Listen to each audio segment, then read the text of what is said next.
another Crittenden County Rocket Coaches Show. We have with us today the soccer program from Crittenden County who are having a great season, and we're excited to have them in the studio this week.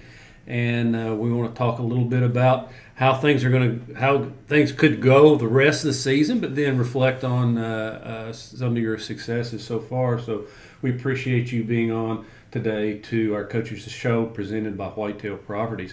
Coach Jessica DeBurgo, your second season as the head coach here. Yes, sir. Mm-hmm. And so far so good, huh? Yeah, so far so good. Last year, we kind of hit it out of the park from the years previous. So we were really looking forward to going into this year. We knew that we had talent on our side. Girls last year at the end of the season started to work really well together and start forming that chemistry that I knew going into this season we needed to bank on in order to get our wins. And so we were excited. We started earlier this season with conditioning. We started in like April. So we've been going at it for a couple of months now. Some of them want to kill me with me for too long. But I really think that extra time and getting that extra work in has been paying off. And as you can see that we've been coming out with some wins and some ties that people were not expecting from us this year. Yeah. So we have as our guest today, Ella Geary. Now, Ella, you're a junior, correct?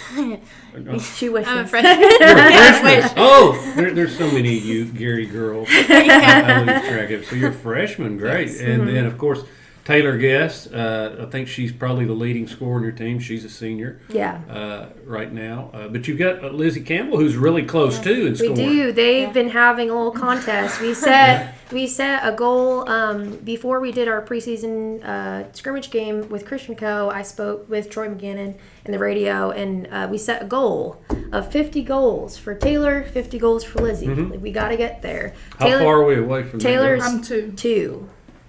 Taylor's 2. Oh, career. It's career. Career. Yeah. Okay. Yes. But so Taylor's 2 away. So I'm hoping to see it tomorrow. I want to see it tomorrow. And Lizzie, I think Lizzie's got 10 away. 10 away. She's 10 away. So she's really close. I have their posters ready. They're sitting in my car. I'm ready to pull them out.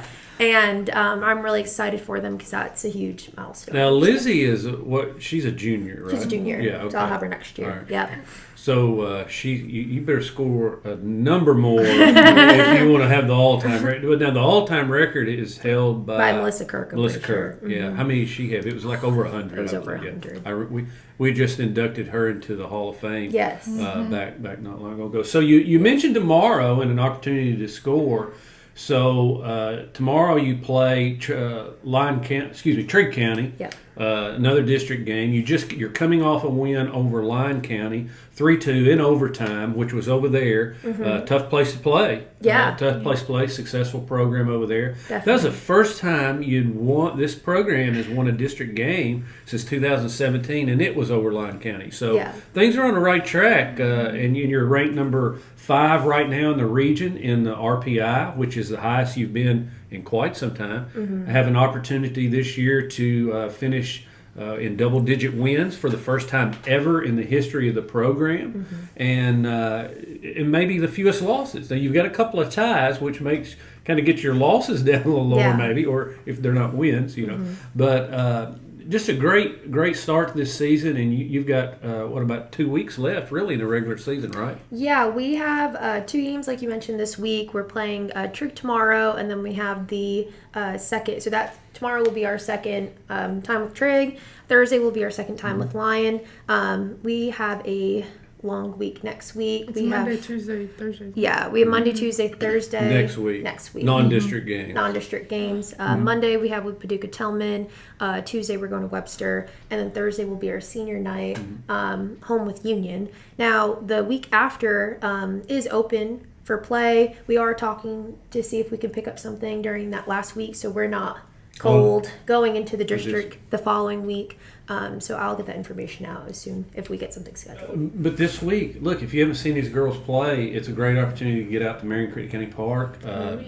First kick is 5:30. 5:30 for JV. 5:30 for JV, and the varsity is the nightcap there. Get out and watch them play. It's one of the best soccer programs teams we've had in the program history. just really exciting to watch. A lot of action, and that'll be 2 district games this week. So you have Trigg County on Tuesday night. Lyon County comes over here on Thursday night, and they can really do something great this year. So we'll start with Taylor just a little bit and talk about what makes this team. I mean, you've been around Crittenden County athletics. You've been on some great basketball teams. What makes this team so special and able to kind of maybe set the bar a little higher for Rocket Soccer? Yeah, I've played on varsity this is my 4th year, and my first couple years we weren't good at all. Nobody really even noticed us.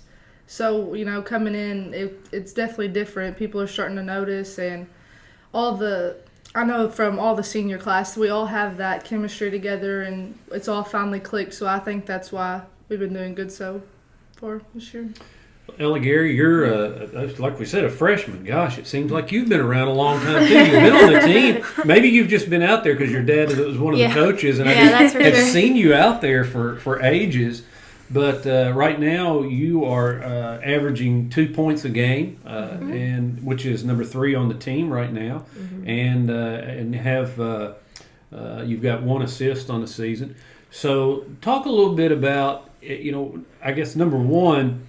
What's it like to be successful? I mean, you've been a part of the program, maybe not on the varsity squad, but it's kind of been tough. There's not too many years ago, we didn't win a game for a couple of years. Yeah. So it's kind of a turnaround now. How much better does that feel for you? It feels really great. I've played mostly my whole life, so, it feels really great to be a part of such a good team and, a team who loves each other so much. Mm-hmm. So. Mm-hmm. Love's a big part of it, right? Yes. That's what we always tell our players is you have to love one another. You have to love to win. Yes. And you have to love to beat the other team. There's a lot of love. Yeah. There's got to be a lot of love out there. Yeah. Yeah. So how tough is it playing for your dad? Sometimes it's hard, but it's great having him there to watch me all the time, and he helps me get better because he sees me out on the field and at home. So what's nice is that we can hold her being grounded, and he has allowed me the power to ground her, and so that part's been really nice about it. So maybe not for me, but for you. Well, I know it's difficult to play for your parent, and I know that because I've coached a couple of my children. It's tough for the parent too. So, feel for him. Feel for him a little bit too.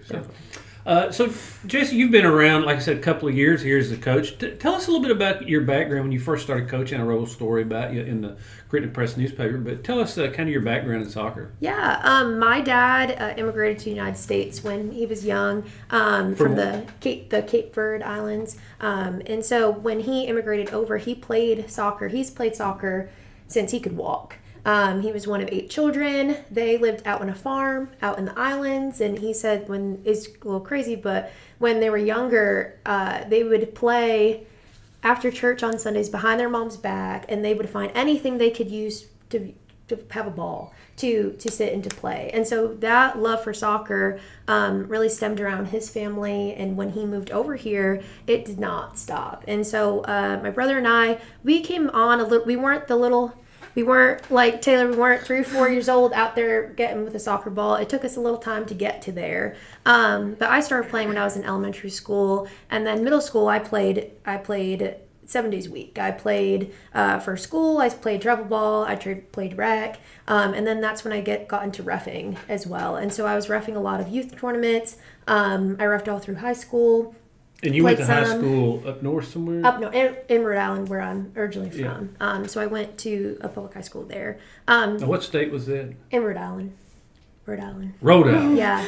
Sorry, I talk really fast.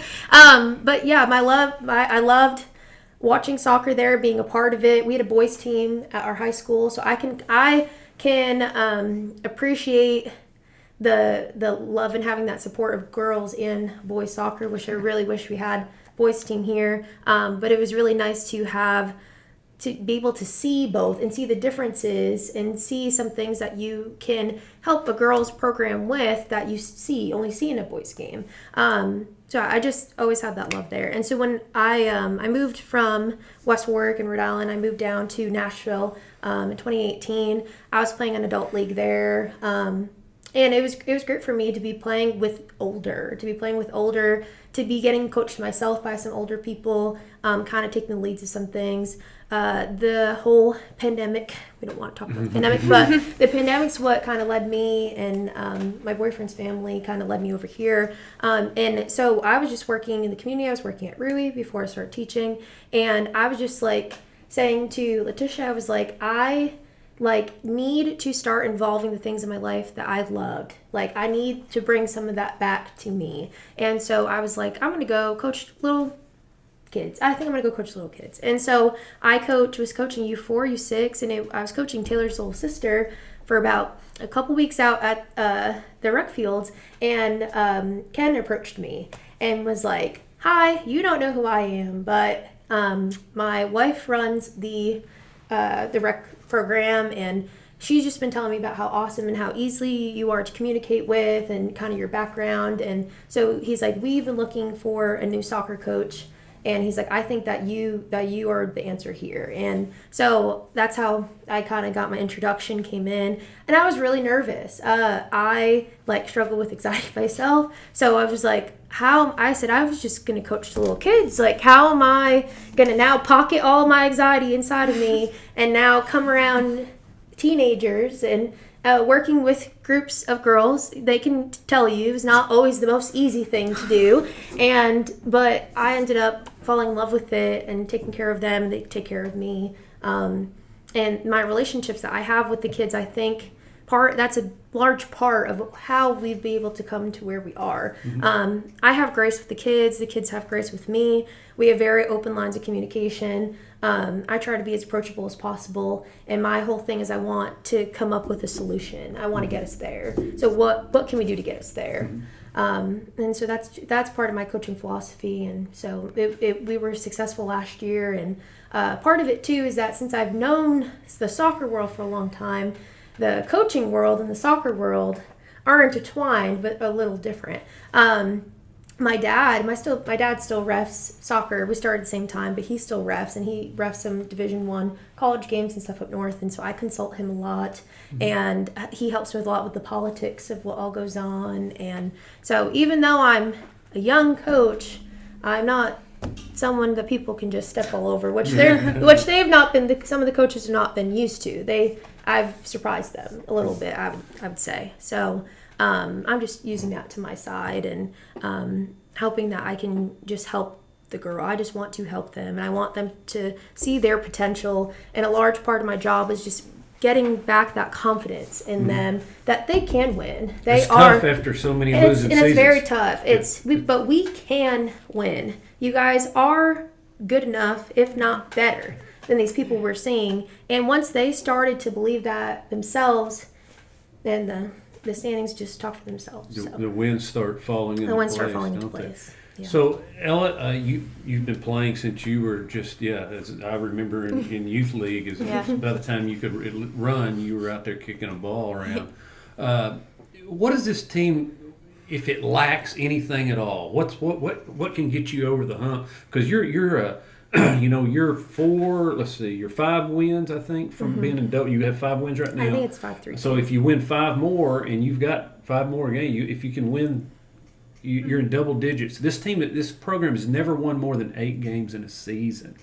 What do you think is the ingredient that can get you over that hump and win all these games and win a district championship? Really, it's just the teamwork that goes into it. If we didn't have the middle and, first of all, the defense and the wings to get it up to the front of the field, we wouldn't be able to do that, first of all. And it just takes the whole team's courage to build all that up to get it all the way up there. And what position do you play? I'm a forward. And where's that on the field? Explain to our viewers that are maybe not real familiar with soccer. It's on the other team's defensive line by the goal. So scoring position. Yeah, the scoring position. That part. Scores and assists and things like that. Or more of a scorer than an assist position. Yeah. And who on the defense? Because it's like the linemen in football, I guess. The girls that play defense in soccer really don't get a lot of. There isn't a statistic really, unless you're the keeper and your keeper has saves and things like that. But on defense, who's somebody you're saying, gosh, she's a backbone of our team? It might be 2 or 3 girls. Yeah, there's definitely 2 or 3. I'd say Lily Westmoreland, and there's Emily, and then we've got Emily Russellburg. Yeah, main 2 that keep that backbone there.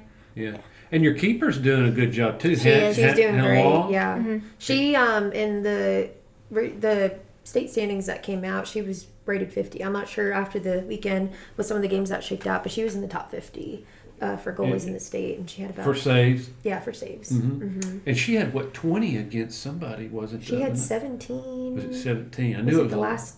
Was it? Was that the line game? I think the line. I believe she had a ton. Our defense back there if we couldn't be scoring if it wasn't for the defense holding it down the way that they do. Lily Westmoreland, and she's another one of my senior captains. But every single game, there's a moment where I put my hands up and I thank God for Lily Westmoreland. And all the girls depend on her. And sometimes I allow her to use her leadership and use her voice and try to coach a little her the underclassmen with her on that defense and give her some of that leadership to be able to do that because she can.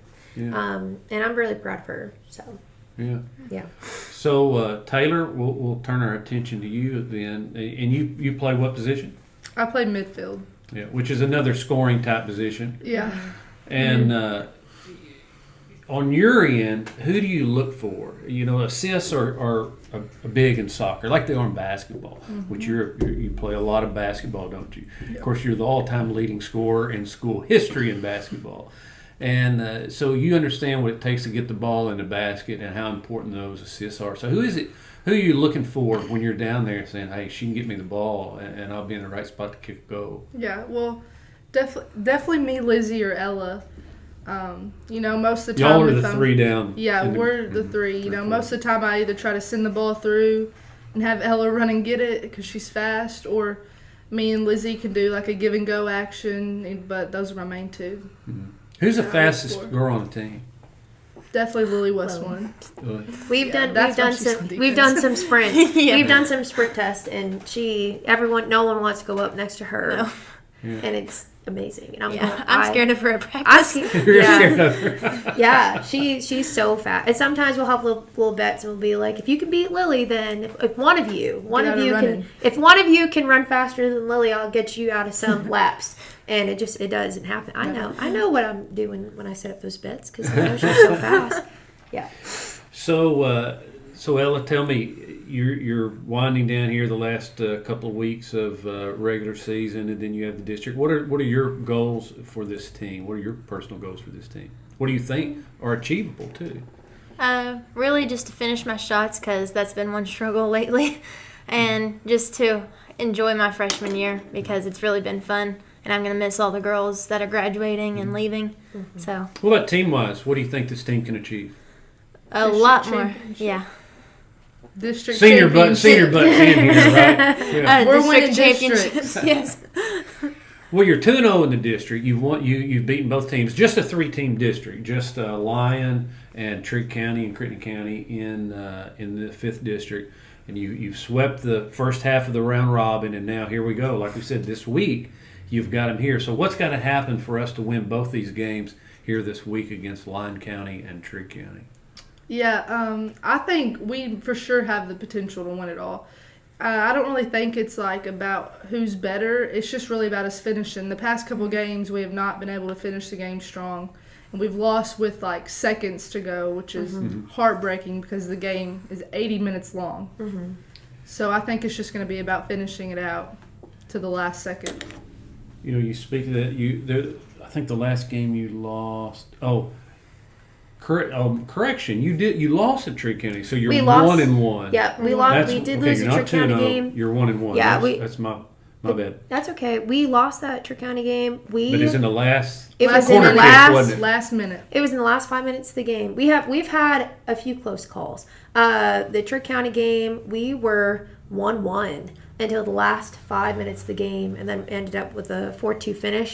Finishing was our struggle there. When we played Caldwell last Tuesday, we had that return trip from them when we went and saw them at the LA, but they came to us, and we improved. They beat us 7-0 at their field, but when they came to us, we showed them a different team. And we were winning 2-1 before the last 30 seconds of the game, where they ended up shooting and winning off of a corner kick. Well, tied you, right? Or tied us, tied us on that corner kick. But then, when we got to Lyon on Thursday, we were down, it was, I believe, 2-1 with 2 minutes left in the game.